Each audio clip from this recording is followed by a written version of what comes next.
Bhubaneswar security girder vacancy बाहरी जाइए जेन माने कि मैट्रिक पास किंबा 7 क्लास पास कर सिक्यूरीटी गार्ड में जॉब अप्लाई करेंगे। आपण मैंने सिक्यूरीटी गार्डर जॉब करने को चाहते ताले वीडियो को लास्ट पर्यंत देखते। Private company work in interview रही जेनटा कि आपण मैंने कौन से आपन को एग्जाम देवाक पड़ोनी। प्राइवेट कंपनी अच्छे वर्क इन इंटरव्यू देखिए आपण मैंने सिक्यूरीटी गार्डर जॉइन करेंगे।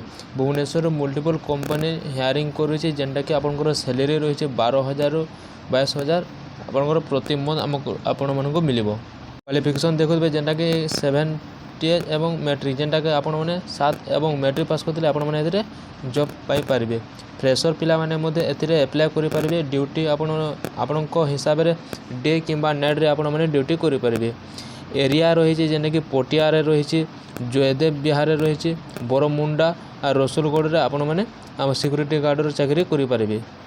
एग्जाम्पल जेना कि recently work in job available in Bhubaneswar company like Manpur security agency माने हायरिंग करुछ। मोर यही वीडियो डिस्क्रिप्शन लिंक देदेवी आपण मैंने जाकर चेक करेंगे। भुवनेश्वर सिक्यूरीटी गार्ड करने चाहते से वीडियो को लाइक कमेंट एवं शेयर करूँ।